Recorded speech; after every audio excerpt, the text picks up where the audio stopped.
நீங்கள் நம்முடைய தியானத்தை திருப்புவோம். யோவானுக்கு எழுதின சுவிசேஷம் 4ஆம் அதிகாரம் 48வது வசனம். దయచేసి దేవుని వాక్యం చదువుకుందాం. యోహాను రాసిన సువార్త 4వ అధ్యాయం 48వ వచనం.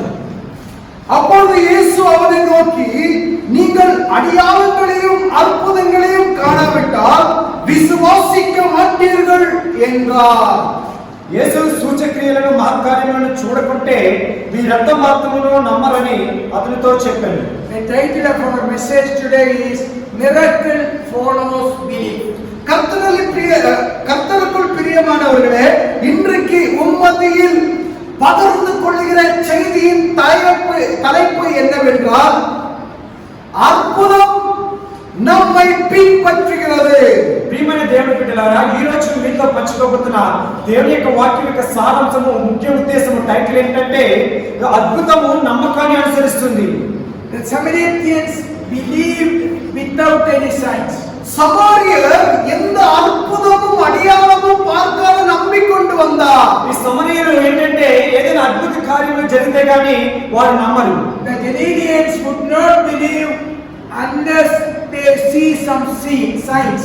கலிலேய தேசம் அவர்கள் அற்புதங்களையும் அடையாளங்களையும் கண்டால் மாத்திரமே அவர்கள் நம்புவார்கள். ఈ గలిలేయులు కూడా ఒక అద్భుత కార్యము గాని సూచక్రియలు గాని వారి మధ్య జరిగితేనే గాని వారు ఏది కూడా మనస్ఫూర్తిగా నమ్మరు. So that is the reason Jesus asked this royal official, unless you see signs and wonders you will not believe. இந்த காரணமே இதுவே இயேசு அவர்களிடத்தில் சொன்ன காரியம். இயேசு நோக்கி அடையாளங்களையும் அற்புதங்களையும் காணாவிட்டால் விசுவாசிக்க மாட்டீர்கள் என்று. అందుకే యేసు ప్రభువారు ఇక్కడ ఒక ప్రధానమైన అధికారితో మీరు ఏదైనా సూచక్రియలు మీ మధ్యలో జరిగితేనే కానీ మీరు నమ్మరని యేసు ప్రభువారు అంటున్నారు. Never think that Jesus asked only this person, he is asking us today too. கர்த்தருக்குள் பிரியமானவர்களே, அதிகாரிகளை பார்த்து இயேசு கேட்டது மாத்திரமல்ல, இன்றைக்கு அதே கேள்வி நம்மை நோக்கி ஆண்டவர் கேட்டுக் கொண்டிருக்கிறார். ఇక్కడ యేసు ప్రభువారు కేవలము ఇక్కడ ప్రధానిని మాత్రమే అడగడం కాదు, ఈ రోజు యేసు ప్రభువారు మిమ్మల్ని కూడా ఒక ప్రశ్న వేస్తున్నారు.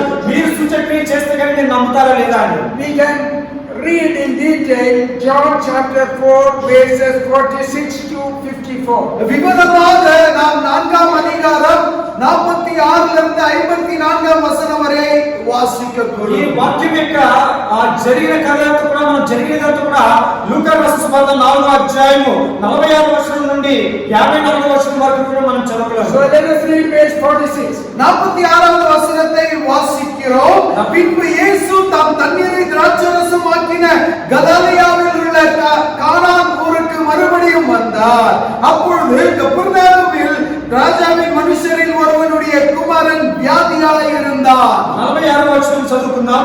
తాను నీళ్లు ద్రాక్షరసంగా చేసిన గలిలేయలోని కానాను ఆయన తిరిగి వచ్చాను. అప్పుడు కపెర్నహూములో ఒక ప్రధాన కుమారుడు రోగి అయ్యాడు. This royal official was in Capernaum. இந்த அதிகாரியானவர் கப்பர்நகூமில் இருந்தார். ఇక్కడ ఈ ప్రధాని ఎక్కడ ఉన్నాడంటే కపెర్నహూములో ఉండేవాడు. He heard that Jesus came to Cana. அந்த ராஜாவும் அதிகாரியான அந்த நபருக்கு கேள்விப்பட்டது இயேசு கப்பர்நகூமுக்கு வந்தார் என்று. ఇక్కడ యేసు ప్రభువారు కపెర్నహూముకు వచ్చి ఉన్నారని ఈ ప్రధాని విన్నాడు. When the Lord Jesus came to Cana last time, there was a miracle. The water was changed to wine. கடந்த முறை இயேசு கானா ஊருக்கு வந்த பொழுது இயேசு என்ன அற்புதம் செய்தார்? திராட்சரசத்தை தண்ணீரை திராட்சரசமாக்கினார். యేసు ప్రభువారు ముందుకు వచ్చిన కనాను దేశానికి వచ్చినప్పుడు అక్కడ నీళ్లను ద్రాక్షరసంగా మార్చిన సూచక్రియ చేసి ఉన్నారు. From Capernaum to Cana is around 15 miles. கர்த்தருக்குள் பிரியமானவர்களே, கப்பர்நகூமிலிருந்து கானானுக்கு நாம் பிரயாணம் செல்ல வேண்டுமானால் 15 மைல் தூரம் இருக்கிறது. ఇక్కడ కపెర్నహూము నుండి కానాను ప్రాంతంలోకి వెళ్ళాలంటే 15 మైల్స్ వాళ్ళు ప్రయాణం చేయాలి. In earlier times it is not an easy thing to travel from one place to another. அந்த காலத்தில் ஒரு இடத்திலிருந்து இன்னொரு இடத்துக்கு பிரயாணம் செய்கிறது சுலபமான காரியம் அல்ல.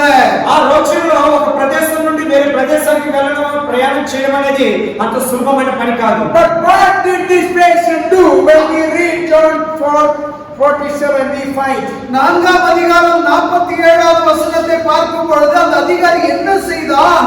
இயேசு யூதாவில் இருந்து கலிலேயாவுக்கு வந்தார் என்று அந்த மனுஷன் கேள்விப்பட்ட போது அவரிடத்தில் போய் தன் மகன் மரண அவஸ்தையாய் இருந்தபடியினாலே அவரை குணமாக்கும்படிக்கு அவரை வேண்டும் என்று அவரை வேண்டிக் கொண்டார். The first thing Jesus had, Jesus came to Cana. முதலாவது அந்த நபர் கேட்ட கேள்வி என்னவென்றால், கேட்ட அந்த வார்த்தை என்னவென்றால், యేసు కానానుకు வந்தார். ఇక్కడ ప్రధాని చేస్తున్న కార్యం ఏంటంటే యేసు ప్రభువారు మొదటగా అక్కడ కానాను ప్రదేశానికి వచ్చినారని విన్నాడు. The first step he did was he had. முதலாவது படி அவன் செய்த காரியம் என்னவென்று தெரியுமா? அவன் கேட்டான். మొదటిగా ఈ ప్రధాని చేసిన కార్యం ఏంటో తెలుసా? యేసు గురించి విన్నాడు అతను. The second step what did he do was he went to him. இரண்டாவது படி அந்த அதிகாரி செய்த காரியம் என்னவென்று பார்ப்போமாகில் அவன் அந்த இடத்திற்கு சென்றான். రెండవగా ఈ ప్రధాని చేస్తున్న కార్యం ఏంటంటే యేసు ప్రభువు ఎక్కడున్నారో వెతికి ఆయన దగ్గరికి వెళ్దాం. The third thing what did he do was he asked the Lord Jesus what he needed in his life. கர்த்தருக்குள் பிரியமானவர்களே, மூன்றாவது படி அந்த அதிகாரி செய்த காரியம் என்னவென்றால் యేసు இடத்தில் கேட்டார். మూడవ పనిగా ఈ ప్రధాని చేస్తున్న పని ఏంటంటే యేసు ప్రభువు దగ్గరికి వెళ్ళి యేసు ప్రభువు దగ్గరికి తనకు కావాల్సింది అడగడం.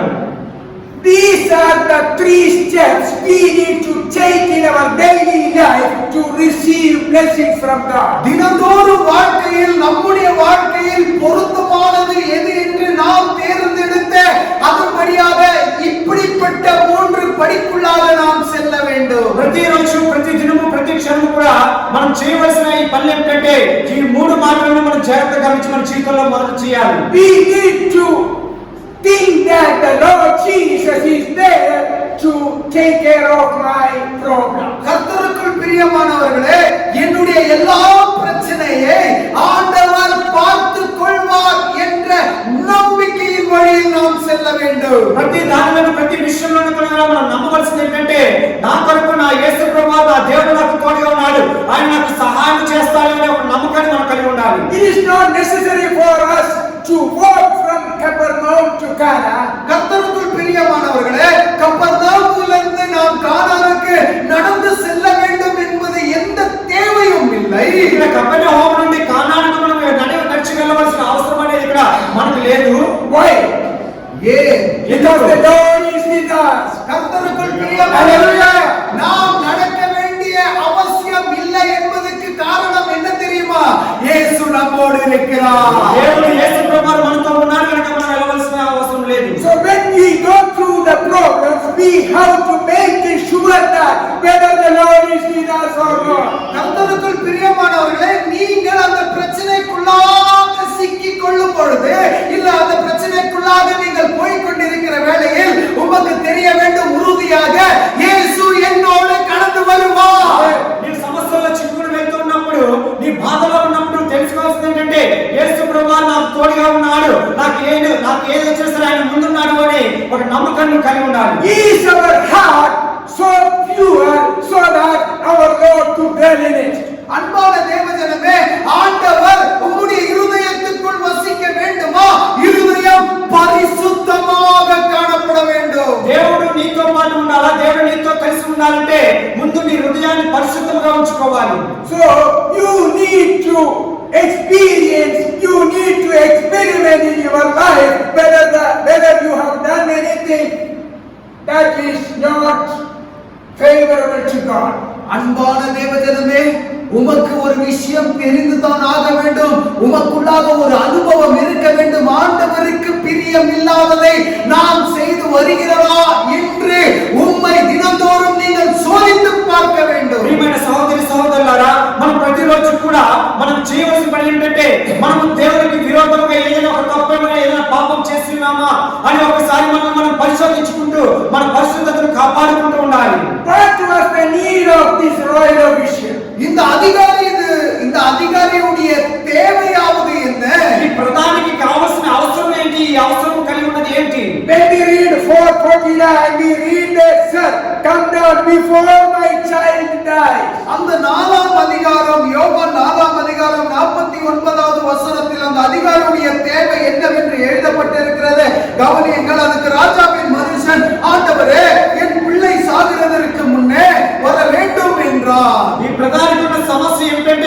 4వ అధ్యాయం 49వ వచనంలో చూద్దాం. అందుకు ఆ ప్రధాని, ప్రభువా నా కుమారుడు చావుకుని రమ్మని ఆయనను వేడుకొనెను. So he was in a crisis. கர்த்தருக்குள் பிரியமானவரே, அந்த அதிகாரி ஒரு பிரச்சனைக்குள் சிக்கிக் கொண்டிருக்கிறார். ఈ ప్రధాని సమస్యలో చిక్కుకుని ఉన్నాడు. It was so serious. அது மிகவும் கம்பீரமான பிரச்சனை. ఆ సమస్య అతనికి చాలా ప్రమాదకరంగా ఉన్నది. His son is at the point of death. அவருடைய மகன் மிகவும் நெருக்கடியில் சூழ்ந்திருந்து மரண அவஸ்தையில் இருக்கிறார். ఆ ప్రధాని యొక్క కుమారుడు రోగి నుండి చావడానికి సిద్ధంగా ఉన్నాడు. But when this royal official asked the Lord, he did not get a favorable answer from the Lord. கர்த்தருக்குள் பிரியமானவர்களே, இந்த அதிகாரியானவர் போய் அவனிடத்தில் கேட்கும் பொழுது, ஆண்டவரிடத்தில் கேட்கும் பொழுது அவனுக்கு சார்பாக எந்த பதிலும் வரவில்லை. ఇక్కడ ఈ ప్రధాని వచ్చి యేసు ప్రభువుని రమ్మని అడుగుతున్నప్పుడు ఆ ప్రధానికి కావాల్సిన సమాధానము, సరైన సమాధానము ఇక్కడ యేసు ప్రభువు నుంచి రాలేదు. The Lord asked him an unexpected question. ஆண்டவர் எதிர்பார்க்காத இருக்கிற ஒரு கேள்வியை அவனிடத்தில் கேட்டார். Unless you see signs and wonders, you will not believe. அந்த கேள்வி இவ்வாறாக இருக்கிறது, பாருங்கள், கவனியுங்கள்.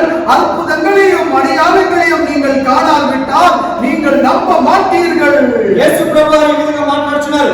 సూచక్రియలను మహత్కార్యము చూడకుంటే మీరెంత మాత్రము నమ్మరని అక్కడ ప్రధానికుడు మాట్లాడుతున్నారు. If this royal official did not believe, he would not have come from all the way to Canaan.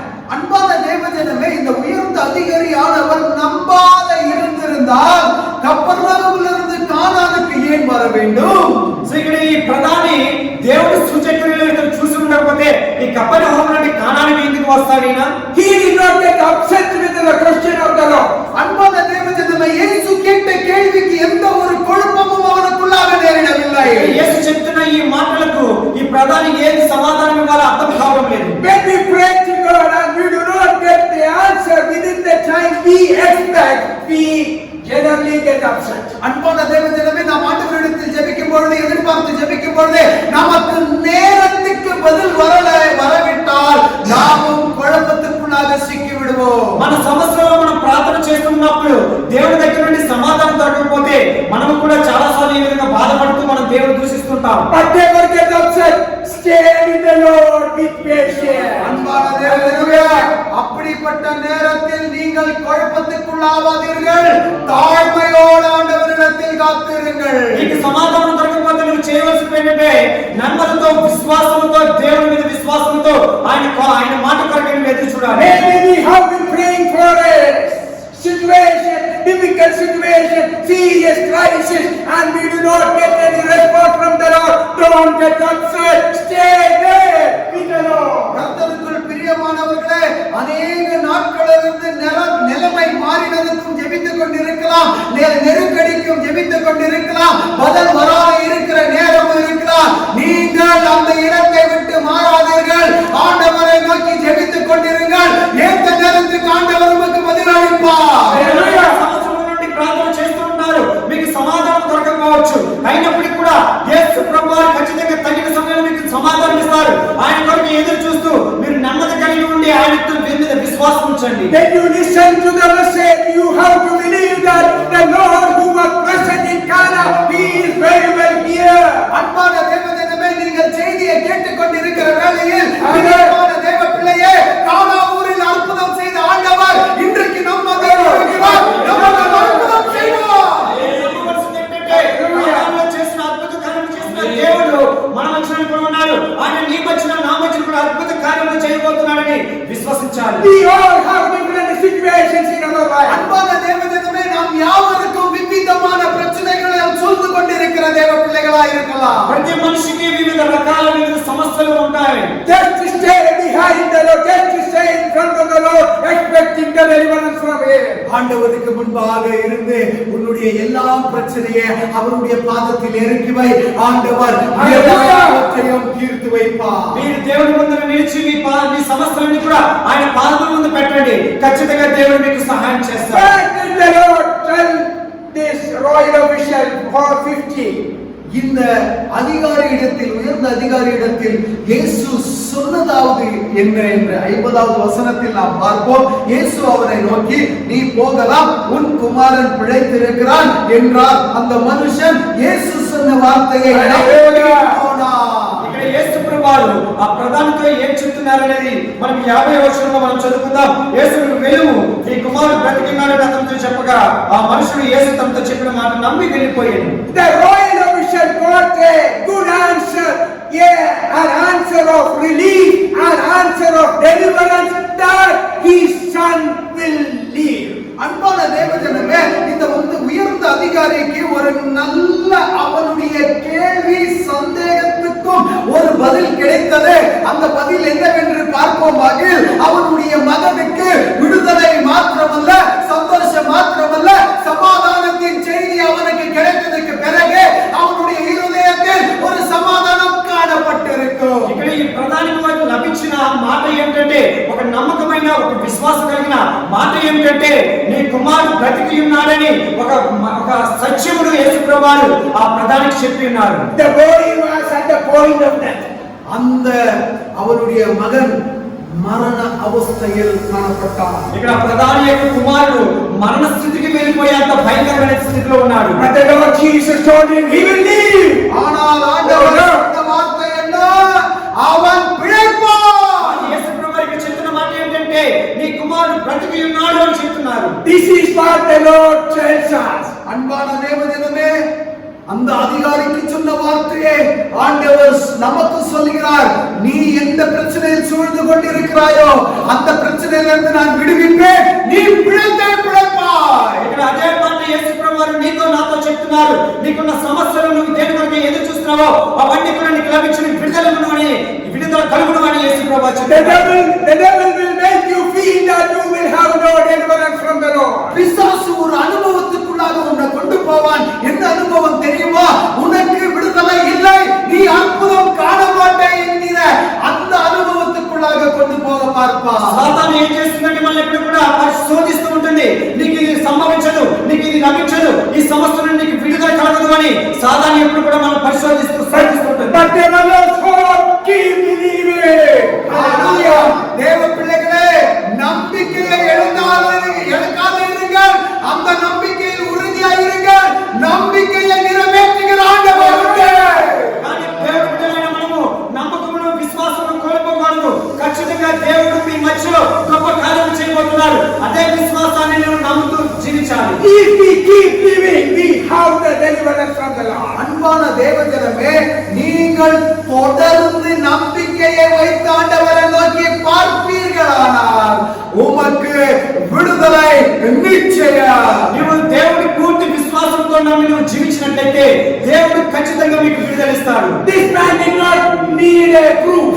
அன்பான தேவஜனமே, இவனுக்கு எந்த ஒரு ஆதாரமும் தேவையில்லை. ఇక్కడ ఈ యేసు ప్రభువు చెప్పిన మాటకు ఈ ప్రధాని ఎటువంటి ఆధారంతో ఇక్కడ పూర్తిగా నమ్మి ఆయన తిరిగి వెళ్ళిపోతున్నాడు. He believed the word of the Lord. அவனுக்கு ஒரு ஆதாரமும் தேவையா இல்லாத இருக்கிறபடியால் அவனுக்கு தேவை என்ன? விடுதலை. அவன் நம்பினான், விடுதலை பெற்றுக் கொண்டான். ఇక్కడ యేసు ప్రభువు చెప్పిన నీ కుమారుడు బతికినాడని అదే నమ్మకమును, విశ్వాసంగా నమ్మి ఆయన తిరిగి వెళ్ళిపోతున్నాడు. Do we believe in the word of the Lord even today? அன்பான தேவஜனமே, இன்றைக்கு நீ வார்த்தையை விசுவாசிப்பாயா? దేవుని బిడ్డలారా, ఇదే రోజున దేవుడు మీతో మాట్లాడుతున్నాడు. నీవు దేవుడి మీద కూడా పూర్తి విశ్వాసం ఉండి ఆయనను నువ్వు నమ్ముచున్నావా? నీ కార్యములు, నీ మధ్యలో అద్భుత కార్యములు చేయబోతున్నాడని నువ్వు నమ్ముచున్నావా? Are we able to believe in the Lord in the situation of impossibilities? கர்த்தருக்குள் பிரியமானவர்களே, அசாத்தியமான விஷயங்கள், நிலைமைகள் மாறும் பொழுது நீ ஆண்டவரை நம்புகிறாயா? అసాధ్యమైన కార్యములు నా వల్ల కలగదు, ఇది నా జరగదు అనే కార్యములు దేవుడి ద్వారా జరుగుతాయి అని నువ్వు నమ్ముచున్నావా? Who is our Lord? நம் ஆண்டவர் யார்? మనం ఆరాధించే దేవుడు ఎవరు? There is nothing impossible for him. நம் ஆண்டவரால் கூடாத காரியம் ஒன்றுமில்லை. అసాధ్యమైన కార్యములు ఏది కూడా మన దేవునికి లేదు. సమస్తము ఆయనకు సాధ్యము. But that we have to believe in our issues, in our problems, in our seriousness. ஆனால் நம்முடைய அந்த கம்பீர ஸ்திதியிலும், நம்முடைய பிரச்சனைகளிலும், நம்முடைய நிலைமை மாறும் பொழுது நம் ஆண்டவரால் கூடாத காரியம் ஒன்றுமில்லை.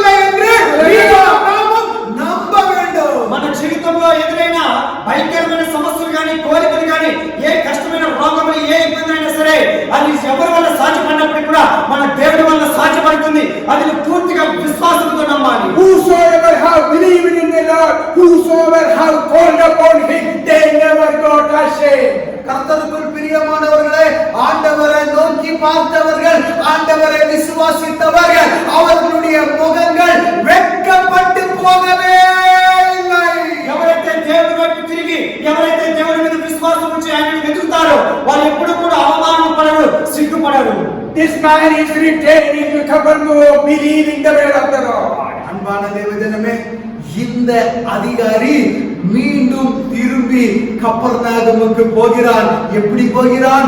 ஆண்டவர் சொன்ன வார்த்தையை நம்பி. Hallelujah. ప్రధాని దేవుడి మాటలు విని ఒక విశ్వాసంతో తిరిగి తన ఊరైన కపెర్నహూముకు వెళ్ళిపోతున్నాడు. Wherever we go, we need to go believing in the Lord. அன்பான தேவஜனமே, நாம் எங்கு போனாலும் நமக்கு என்ன தேவை? முக்கியமாக ஒரு நம்பிக்கை தேவை. நம்பிக்கையோட போங்கள். మనం ఎక్కడికి వెళ్ళినా ఏ పని నిమిత్తమై ఎక్కడికి వెళ్ళినా సరే దేవుడి మీద విశ్వాసం ఉంచి మనం ముందుకు సాగినట్లయితే దేవుడు మనతో ఉంటారు. So while the patient was coming from Capernaum to Cana, he might have been so upset. அன்பான தேவஜனமே, கப்பர்நாகமிலிருந்து கானானுக்கு அந்த அதிகாரி வந்த பொழுது குழப்பத்துக்குள்ளாக சிக்கிக் கொண்டிருப்பான். ఈ కపెర్నహూము నుంచి కానానికి యేసుప్రభు దగ్గరికి వచ్చి యేసుప్రభుని తీసుకువెళ్తామన్నప్పుడు యేసుప్రభు ఇచ్చిన సమాధానం ప్రకారం ఒకవేళ ఈ ప్రధాని నిరుత్సాహపడి ఉండవచ్చు. He went to Cana with belief. ஆனால் இப்பொழுது திரும்பி செல்லுகிறான் நம்பிக்கையோடு.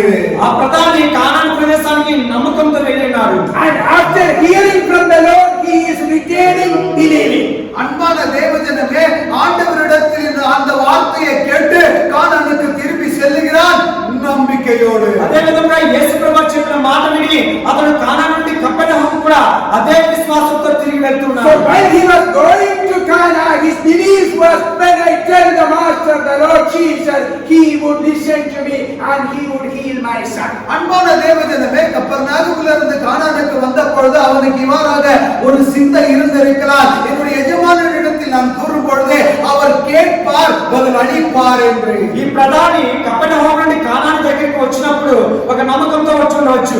యేసుప్రభు దగ్గరికి వెళ్ళి నా కుమారుని బ్రతికించమని చెప్పినప్పుడు దేవుడు అక్కడ అద్భుత కార్యం చేస్తాడు, నా కుమారుని బ్రతికిస్తాడని ఒక నమ్మకంతో ఆయన వచ్చినారు. When he heard the message from the Lord, he got the message that his son would live.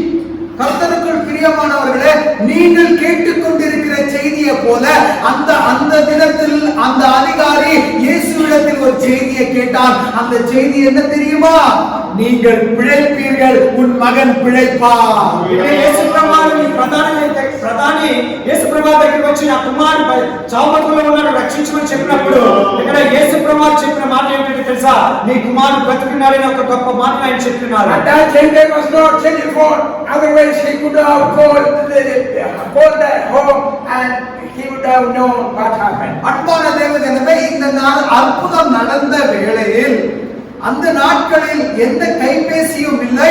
கைபேசி இருந்திருந்தால் அவருடைய குடும்பத்துக்கு அழைத்து அவர் இவ்வாறாக செய்தியை கூறியிருப்பார், மகன் விடுதலையை பெற்றுக் கொண்டார் என்று. கைபேசி இல்லாததனால் அவர் நடந்து வர வேண்டிய சூழ்நிலை. యేసుప్రభు ఎప్పుడైతే నీ కుమారుడు బ్రతికినాడని చెప్పినాడో ఆ రోజుల్లో ఈ మొబైల్ ఫోన్లు సెల్ ఫోన్లు లేవు. ఒకవేళ ఉండుంటే తక్షణమే తన ఊరికి ఫోన్ చేసి కుమారుడు ఎలా ఉన్నాడని కనుక్కుని అక్కడే దేవుని కార్యం చూసి ఉండవచ్చు. But this man is returning, believing the Lord of the Lord.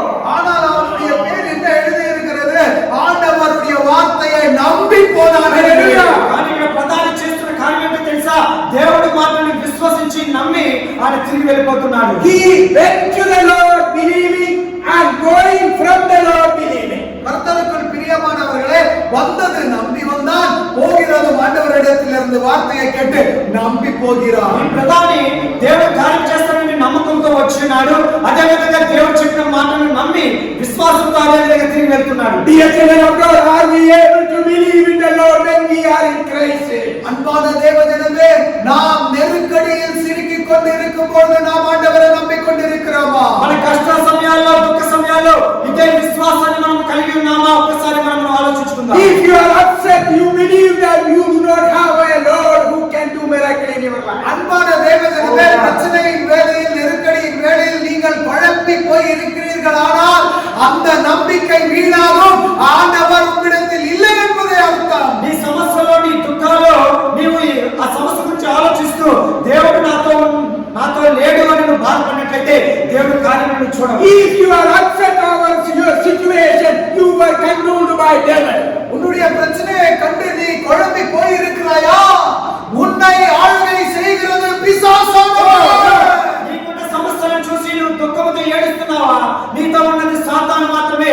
దేవుడి కార్యము నీలో జరగవు. Let us keep believing in the Lord so that the devil has no room in our life. அன்பான தேவஜனமே, எந்த ஒரு வழியும் பிசாசுக்கு நாம் கொடுக்காதபடி ஆண்டவர் மீதாக நம்பிக்கை வைத்துக் கொள்வோம். ఏ సమస్య వచ్చినప్పుడు కూడా సాతానికి చోటు ఇవ్వద్దు. నువ్వు పూర్తిగా దేవుని మీద విశ్వాసం ఉంచు. దేవుడు అద్భుత కార్యములను జరిగిస్తాడు. That Royal Division is going believing the word of the Lord. அன்பான தேவஜனமே, இந்த உயர்ந்த அதிகாரி ஆண்டவருடைய வார்த்தையை கேட்டு இப்பொழுது சந்தோஷமாய் நம்பி போகிறார். ఈ ప్రధాని కేవలం మాట విని సంతోషంతో నా కుమారుని బతుకుతున్నాడని ఒక నమ్మకంతో సంతోషంగా తిరిగి వెళ్ళిపోతున్నాడు. The situations we are going to go tomorrow, the word of the Lord is already given in our hand. அன்பான தேவஜனமே, நாளை தினத்துக்கு உமக்கு நேரிடுகிற நெருக்கடியோ பிரச்சனையோ அந்த பிரச்சனையில் எப்படி நாம் கடந்து செல்ல வேண்டும் என்பதற்காக ஆதாரமாக, நம்பிக்கையாக, விடுதலையாக நமக்கு முன்னவே ஆண்டவர் வசனத்தை இருக்கிறார். రేపు వచ్చే సమస్యల గురించి, రేపు వచ్చే ప్రాబ్లమ్స్ గురించి నువ్వు ఆలోచిస్తూ ఈ రోజే బాధపడకుండా దేవుడు ఈ రోజే నీకు సమాధానం ఇస్తున్నాడు. The Royal Division believe the word of God. Similarly, we have the word of God in our hand. கர்த்தருக்குள் பிரியமானவர்களே, இந்த உயர்ந்த அதிகாரி எவ்வாறாக ஆண்டவருடைய வார்த்தையை கேட்டாலோ அதே போல நமக்கும் ஆண்டவருடைய வார்த்தை உண்டு. ప్రధానికి దేవుడి యొక్క మాట ఏ విధంగా ఉన్నదో అదే విధంగా మన చేతుల్లో కూడా దేవుడి యొక్క వాక్యం ఉన్నది, దేవుడి యొక్క మాటలు ఉన్నాయి. What is the speciality of the word of God? அன்பான தேவஜனமே, ஆண்டவருடைய வசனத்தின் விசேஷம் என்ன? ఈ దేవుడి యొక్క వాక్యంలో ఉన్న ప్రత్యేకత ఏమిటి? 2 Timothy 3:16. All scripture is breathed out by God. கர்த்தருக்குள் பிரியமானவர்களே, 2 திமோத்தி 3:16 தேவனுடைய வசனங்கள் ஆவியானவரால் எழுதியிருக்கிறது என்பது. సో రెండో తిమోతి రాసిన పత్రిక మొదటి అధ్యాయం 3వ అధ్యాయం 16వ వచనంలో ప్రతి ప్రశ్నకు కూడా దేవుడు ముందుగానే సమాధానం ఇస్తున్నాడు. So we need to count on the word of God as if the Lord told the noble, the royal man, similarly the Lord has spoken to me from this word of God. அன்பான தேவஜனமே, இன்றைக்கு நீங்கள் செய்தியை கேட்டுக்கொண்டிருக்கிற நீங்கள் இவ்வாறாக உணர வேண்டும். அந்த உயர்ந்த அதிகாரியிடத்தில் இயேசு எவ்வாறாக பேசி அந்த நம்பிக்கையோடு விடுதலை பெற்றுக் கொண்டாரோ, இன்றைக்கு என்னிடத்தில் இயேசு பேசிக் கொண்டிருக்கிறார். நான் நம்புகிறேன், நான் விடுதலையை பெற்றுக் கொள்கிறேன் என்று உமக்கு உணர்வு மாத்திரமல்ல, சம்பூர்ண நம்பிக்கை உண்டாக வேண்டும்.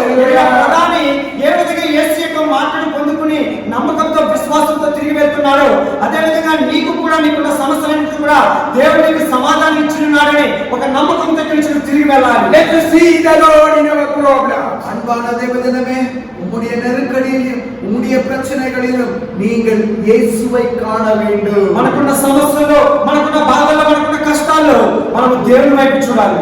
And verse 51, as he was going down, his servants met him. 51வது வசனம், அவன் போகையில் அவனுடைய ஊழியக்காரர் அவனுக்கு எதிர்கொண்டு வந்து, యోహాను సువార్త 4వ అధ్యాయం 51వ వచనంలో అతను ఇంకా వెళ్ళుచుండగా అతని దాసులు అతనికి ఎదురుగా వచ్చి అతని కుమారుడు బ్రతికున్నాడని తెలియజెప్పి, And told him that your son is recovered. அவனிடத்தில் இவ்வாறாக சொல்லுகிறார், உம்முடைய குமாரன் பிழைத்திருக்கிறார். దాసులు అతనికి ఎదురుగా వచ్చి చెప్తున్నారు, మీ కుమారుడు బ్రతికి ఉన్నాడు అని. Whatever the Lord told the patient, he believed, and he got the proof from his servants that his son is recovering. அன்பான தேவஜனமே, ஆண்டவர் சொன்ன வார்த்தைகளை நம்பி அவனுக்கு ஒரு ஆதாரம் கிடைத்தது.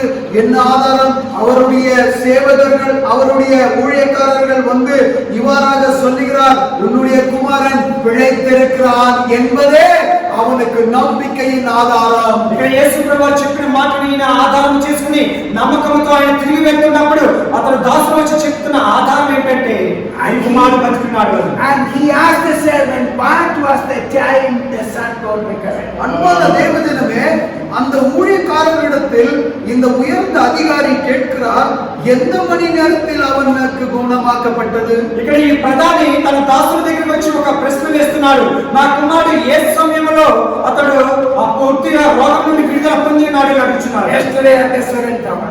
அன்பான தேவஜனமே, அந்த ஊழியக்காரர்கள் குணம் உண்டான நேரத்தை கூறுகிறார். அவர்கள் நேற்று 7ஆம் நேரத்தில் ஜுரம் அவனை விட்டது என்றார்கள். నిన్న 1 గంట సమయంలో అతనికి జ్వరం విడిచి అతను బాగుపడ్డాడని తన దాసుడు చెప్తున్నాడు. Jesus told him his son would live. So immediately the message delivered the patient who was 15 miles away from the Lord. அன்பான தேவஜனமே, நேற்று தினத்தில் இயேசு அந்த உயர்ந்த அதிகாரியிடத்தில் இவ்வாறாக சொன்னார், உன்னுடைய மகன் பிழைப்பான் என்று. அன்பான தேவஜனமே, அந்த வார்த்தை பாருங்கள், சொன்ன இடம் இதுவா இருந்தாலும் 15 மைல் தூரத்திற்கு அந்த வார்த்தை சென்று அந்த அனாரோக்கியமாய் இருக்கிற அந்த சகோதரனை தொட்டு குணமாக்கிற்று இயேசுவுடைய வார்த்தை. ఎప్పుడైతే ప్రధాని యేసు ప్రభువు ప్రధానితో చెప్పిన సమయంలో నీ కుమారుడు బ్రతికి ఉన్నాడని అదే సమయానికి అదే మాట, అదే దేవుడిచ్చిన వాగ్దానము ఈ కపెర్నహూములో ఉన్న ఈ దాసుని ఇంటి దగ్గరికి రావడము, ఆ వెంటనే అదే సమయానికి ఈ కుమారుడు స్వస్థపడడం అనేది జరిగినది. The same Lord is live today and he is the same forever.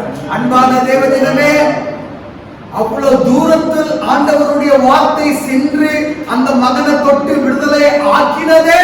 ஆனால் நீங்கள் நோக்கி பார்த்து கொண்டிருக்கிற தேவன் அதே தேவன் இங்கு இருக்கிறார். தூரத்தில் இருக்கிற பிரச்சனையும் சமீபத்தில் இருக்கிற பிரச்சனையும் ஆண்டவர் தீர்த்து வைக்க வல்லவராய் இருக்கிறார். అక్కడ ఎప్పుడైతే ప్రధానితో చెప్పిన మాట, దేవుడు చెప్పిన మాట, అదే మాట ఈ రోజు మీతో కూడా దేవుడు చెప్తున్నాడు.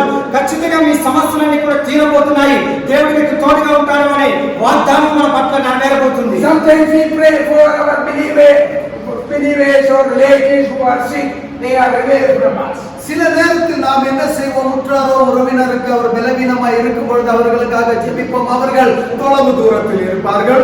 కొన్ని సమయాల్లో మనము సంఘస్థుల కొరకు ప్రార్థన చేస్తూ వారికి ఉన్న సమస్యల్లో రోగాల నుంచి విడుదల పొందాలని ప్రార్థన చేసిన వారు మనల్ని విడిచి వెళ్ళి దూరం And we pray to God and we especially pray, let your baby send you, send away and let them be healed. அன்பான தேவஜனமே, நாம் இவ்வாறாக விசேஷமாக அவர்களுக்காக ஜெபிப்போம். சங்கீதம் 107:20, அவர் வசனத்தை அனுப்பி அவரை குணமாக்கி அவர் பிராணன் அழிவிலிருந்து தப்புவிப்பார் என்ற வாக்குத்தத்தத்தை வைத்து ஜெபிக்கும் பொழுது அவருடைய வார்த்தையை அவர் அனுப்பி அவர்களை குணமாக்குகிறார். సో వారు ఎప్పుడైతే ఎక్కడ ఉన్నా సరే మనము ప్రార్థన చేయవలసింది ఏంటంటే, ప్రభువా ఇప్పుడే నీ వాక్యమును వారి దగ్గర పంపించు, నీ మాటను వారి దగ్గర పంపించి గుణపరిచి నీ నందు విశ్వాసం ఉంచులాగా వారిని స్వస్థపరచు అని మనం ప్రార్థన చేద్దాం. How do we believe in the Lord? அன்பான தேவ பிள்ளைகளே, நம்மையே நாம் சோதித்து பார்ப்போமா? நம்முடைய நம்பிக்கை எவ்வாறாக இயேசு மீதாக இருக்கிறது என்று ఒక్కసారి మనం పరిశోధించుకుందామా? మనము దేవుని మీద ఎంత విశ్వాసం కలిగి ఉన్నామో, ఇక్కడ ఈ ప్రధాని కలిగిన విశ్వాసము మనము కలిగి ఉన్నామా లేదనేది ఒక్కసారి మనం పరిశోధించుకుందాం. When we are praying for a sick patient and we are praying for today, tomorrow, and he is at the same level, never get upset. அன்பான தேவஜனமே, வியாதி உள்ளவர்களுக்காக நீங்கள் ஜெபிக்கும் பொழுது இன்றைக்கு வியாதி மாறவில்லையா, நாளைக்கு மாறவில்லையா, நீங்கள் வியாதியில் குணப்படாது இருக்கிற அந்த நபரை பார்த்து குழப்பத்துக்குள்ளாவாதீர்கள். ஆண்டவர் நிச்சயமாக ஜெபத்தை கேட்பார். నువ్వు రోగి కొరకే, రోగం ఉన్న వారి కొరకే ప్రార్థన చేస్తున్నావా? ఒకవేళ ఈ రోజు స్వస్థపరచలేదా, రేపు స్వస్థపరచబడలేదా, అటువంటి వ్యక్తిని చూసి నువ్వు బలహీనపడవద్దు. దేవుడు ఖచ్చితంగా వారిని స్వస్థపరుస్తాడు. Always our eyes be concentrated upon the Lord. அன்பான தேவஜனமே, நம்முடைய கண்கள் தினந்தோறும் என்றைக்கும் எப்பொழுதும் ஆண்டவரே நோக்கி பார்க்கட்டும். ఎప్పుడు కూడా నీ కన్ను దృష్టి ఎవరి వైపు ఉండాలంటే దేవుడి వైపే చూడాలి. చేయాలి. His royal son recovered immediately, but it doesn't mean that whenever we pray, our sick people will get healed immediately. அன்பான தேவஜனமே, உம்முடைய கவனங்கள் எங்க இருக்க வேண்டும்? ஆண்டவரிடத்தில் இருக்க வேண்டும். ஆனால் இந்த உயர்ந்த அதிகாரி வேகமாக ஜெபித்ததும் கேட்டதும் அவன் விடுதலையை பெற்றுக் கொண்டார். ஆனால் சில வேளையில் வியாதியாய் இருக்கிற வியாதியஸ்தர்கள் பலவீனத்திலிருந்து குணமாகிறது சற்று நேரங்கள் பிடிக்கும். ఇక్కడ ఈ ప్రధాని ఎప్పుడైతే తన కుమారుడు వెంటనే స్వస్థపరచబడ్డారో, అలాగే మనం ఎవరి గురించి ప్రార్థన చేసినట్లయితే వారు వెంటనే స్వస్థపరచబడతారు అనేది అర్థం చేసుకోవద్దు. Our belief should be in the word of God. ஆனால் பிரியமான தேவ பிள்ளைகளே, நம்முடைய நம்பிக்கை எங்க இருக்க வேண்டும்?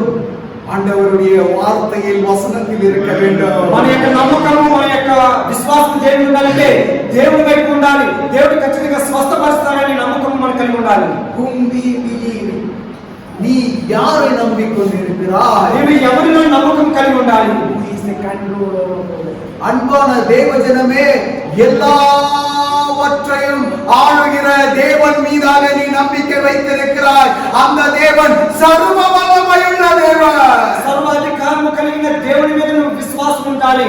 విశ్వాసం నుంచి ప్రార్థన చేసినట్లయితే ఖచ్చితంగా నీ విశ్వాసం బట్టి కార్యం జరుగుతాయి. Nothing is impossible. ஆண்டவரால் கூடாத காரியம் ஒன்றுமே இல்லை. దేవునికి అసాధ్యమైనది ఏది లేదు, సమస్తము సాధ్యమైనది. So let us analyze our faith. How do we believe in the Lord today? அன்பான தேவஜனமே, நாம் ஆண்டவரிடத்தில் இவ்வாறாக பாதுகாயாக நாம் ஆண்டவரிடத்தில் கேட்டுக்கொள்வோம். ஆண்டவரே, என்னுடைய நம்பிக்கை உமக்குள்ளாக அதிகரிக்கட்டும். మనం ఎప్పుడు కూడా దేవుని దగ్గర ప్రార్థన చేయాలి. ఆ ప్రార్థన ఏంటంటే, ప్రభువా ఎప్పుడు కూడా నీ మీద విశ్వాసం పెరుగుతూనే ఉండాలి తప్ప ఎటువంటి అల్ప విశ్వాసం నాలో ఉండకుండా తీసివేయమని నువ్వు ప్రార్థన చేయాలి. Hebrews 11:6 period, without faith it is impossible to please Him.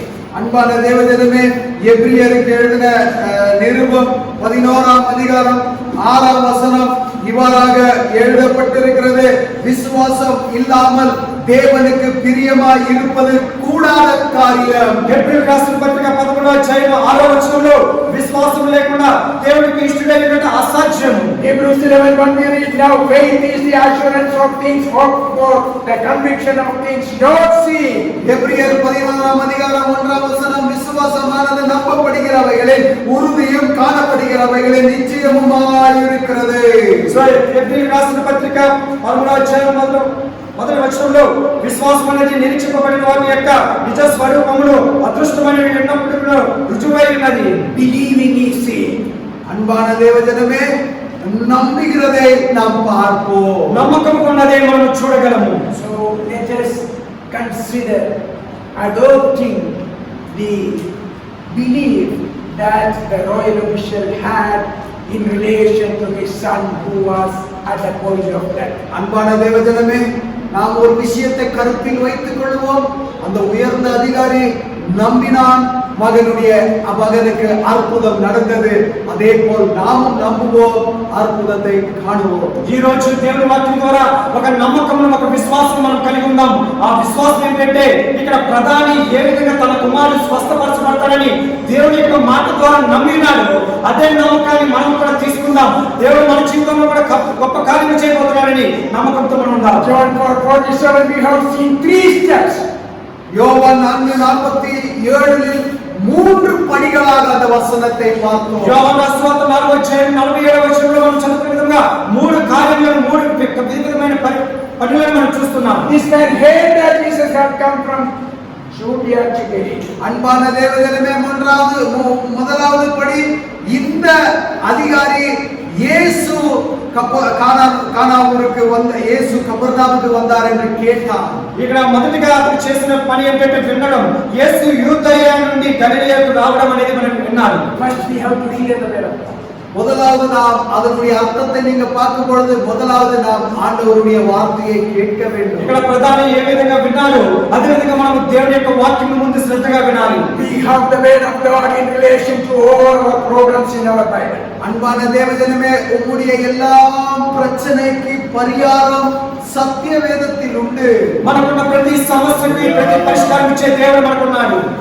If you are sick, we have the word of God that He is the healer. நீ வியாதியா இருக்கிறாயா, நீ பலவீனமா இருக்கிறாயா, ஆண்டவர் உன்னை குணப்படுத்துவார் என்ற வாக்குத்தத்தம் உண்டு. నీవు బలహీనపడి ఉన్నావా, బలమిచ్చే దేవుడు నాకు ఉన్నాడు అనేది విశ్వాసంతో నువ్వు నమ్మాలి. If anything that we think that it is not possible, just believe in the word of God that everything is possible for God. அன்பான தேவஜனமே, உம்மால் கூடாத காரியம், என்னால் அசாத்தியமான காரியம் எல்லாமே இருக்கிறது என்று நீ நம்பும் பொழுது உனக்கு ஒரு வார்த்தை புரிந்து கொள்ள வேண்டும், என் தேவனால் கூடாத காரியம் ஒன்றுமே இல்லை என்று. నీ జీవితంలో అసాధ్యమైనది ఇది నా వల్ల జరగదు, నా కుటుంబానికి కార్యం జరగదు అనే ఒక అసాధ్యమైన కార్యం కదా, అది దేవుని వల్ల సాధ్యపడుతుంది. దేవునికి అసాధ్యమైనది ఏది లేదు అని ఒక విశ్వాసాన్ని నువ్వు నమ్మాలి. And if you are keep praying and you're not getting any remedy, any response, keep believing that Jesus is going to do it. அன்பான தேவஜனமே, நீங்கள் தொடர்ந்து ஜெபித்துக் கொண்டிருக்கிற வேளையில் எந்த பதில் வராவிட்டால் நீங்கள் ஜெபத்தை நிப்பாட்டாதீர்கள், நீங்கள் தொடர்ந்து ஜெபித்துக் கொண்டே இருங்கள். நம்பிக்கையின் ஜெபம் உமக்கு அற்புதத்தை காண செய்யும். నీవు కార్యముల కొరకే ప్రార్థన చేస్తూ ఉన్నట్లయితే ఆ ప్రార్థన చేసిన కార్యములు ఇక నీ జీవితంలో జరగకపోయినట్లయితే అపనమ్మకం కలిగి ఉండవద్దు. విశ్వాసంతో పట్టు విడవకుండా ప్రార్థన చేయి. దేవుడు ఖచ్చితంగా నీవు చేసిన ప్రార్థనకు జవాబిచ్చి ప్రతిఫలాన్ని ఇచ్చే దేవుడే ఉన్నాడు. This official man, this royal man went to see the Lord believing. அன்பான தேவஜனமே, இந்த உயர்ந்த அதிகாரி என்ன செய்தார்? நம்பிக்கையோடு இயேசுவை காண வந்தார். రెండవది ఇతడు కార్యం చేస్తున్న పని ఏంటంటే నమ్మకంతో దేవుడి దగ్గరికి వెళ్ళి అక్కడ దేవుడిని బతిమాలు కూర్చున్నాడు. Retaining, believing, taking the word of the Lord. அன்பான தேவஜனமே, தேவனுடைய வசனத்தை ஏற்றுக்கொண்டு நம்பிக்கையோடு திரும்பி வந்தார். దేవుడు చెప్పిన మాటను స్వీకరించి దేవుడు చెప్పిన మాట మీద నమ్మకం ఉంచి అతను మళ్ళీ తిరిగి వెనక్కి వెళ్తున్నాడు. We need to remember the word of God while going and coming. அன்பான தேவஜனமே, யூதாயிலிருந்து கலிலேயாவுக்கு வந்தார் என்று கேள்விப்பட்டதுக்கு அர்த்தம் என்னவென்றால், அன்பான தேவஜனமே, நாம் போகும்பொழுதும் வரும்பொழுதும் நமக்கு நம்பிக்கை இருக்க வேண்டும். అదే విధంగా నీవు కూడా బయటకు వెళ్ళేటప్పుడు వచ్చేటప్పుడు కూడా దేవుడు నాతో ఉన్నాడు, నాకు తోడుగా ఉన్నాడని ఒక నమ్మకాన్ని నువ్వు కలిగి ఉండాలి. Then we will see the glory. அப்படியா இருந்தால் நீ விசுவாசித்தால் தேவனுடைய மகிமையை காண்பார். ఎప్పుడైతే నిజంగా దేవుని యొక్క మహిమను నువ్వు చూడగలవు. All of you close your eyes. எல்லாரும் கண்களை மூடுவோம். దయచేసి అందరూ కూడా కళ్ళు మూసుకుందాం. Let us remember the things that is against us. அன்பான தேவஜனமே, நமக்கு விரோதமாக எழும்பியிருக்கிற எல்லா பிரச்சனைகளை நமக்கு முன்பாக கொண்டு வருகிறோம். ఒకసారి మనం కళ్ళు మూసుకుని మనకి విరోధంగా ఉన్న ప్రతి సమస్య, ప్రతి రోగమును మన కళ్ళ ముందు పెట్టుకుని దేవుని దగ్గర ప్రార్థన Let us believe that there is nothing in my life without the knowledge of God. அன்பான தேவஜனமே, நான் நம்புவோம், ஆண்டவருக்கு தெரியாமல் ஒன்றும் என்னுடைய வாழ்க்கையில் நேரிடுவது இல்லை. మనం పూర్తిగా నమ్మాలి, దేవునికి అసాధ్యమైనది ఏది లేదు, దేవునికి తెలియనిదంటూ ఏది లేదు అని నువ్వు పూర్తిగా నమ్మాలి. Let us believe that God is going to do a miracle in my situation. நாம் நம்பலாம், இந்த நிலைமையில் ஆண்டவர் எனக்கு ஒரு அற்புதத்தை செய்ய போகிறார். నా జీవితంలో దేవుడు ఈ రోజు ఒక గొప్ప కార్యం చేయబోతున్నాడని ఒక నమ్మకమును కలిగి ఉండాలి. Even if we have been praying for it and Lord has not getting any response, keep believing, we will see the glory of God. அன்பான தேவஜனமே, ஜெபிக்கும் எந்த பதில் வராவிட்டால் நீங்கள் தொடர்ந்து ஜெபித்துக் கொண்டிருங்கள். விசுவாசத்தின் ஜெபம் అద్భుతத்தை కాண்பீர்கள். నువ్వు ప్రార్థన చేస్తున్నప్పుడు నీకు సమాధానం లభించలేనప్పుడు నువ్వు విశ్వాసంతో పట్టువినట్టుగా ప్రార్థన చేస్తూ ఉండు. ఖచ్చితంగా తగిన సమయంలో దేవుడు నీకు ప్రార్థనకి సమాధానం ఇస్తాడు. Let us keep believing in our life till our death. அன்பான தேவஜனமே, மரணம் பரியந்தம் நாம் நம்பிக்கையோடு தேவன் மீது நம்பிக்கையோடு இருப்போம். தேவன் நம்மை நடத்துவாராக. మరణ పర్యంతం వరకు కూడా మనం దేవుని మీద నమ్మకంతో కలిగి ఉండి దేవుని విశ్వాసంలో మనం ప్రార్థన చేస్తూ ముందుకు వెళ్దాం. If we keep believing in the Lord, we are not going to be ashamed. That is the word of God. அன்பான தேவஜனமே, நீங்கள் நம்பிக்கையை வைத்து நம்பிக்கையோடு இருந்தால் நீங்கள் வெட்கப்பட்டு போகிறதில்லை. ஆண்டவர் உம்மோடு இருப்பார். సో నీవు నమ్మకంతో విశ్వాసంతో ముందుకు వెళ్ళినట్లయితే నీవెప్పుడు కూడా అవమానపడవు, సిగ్గుపడవని దేవుడి వాక్యం సెలవిస్తుంది. God bless us with this verse. இந்த வார்த்தையை நிமித்தம் ஆண்டவர் தாராளமாக ஆசீர்வதிப்பாராக. ఈ వాక్యం నిమిత్తమై దేవుడు మనందరినీ కూడా ధారాళంగా ఆశీర్వదించును గాక.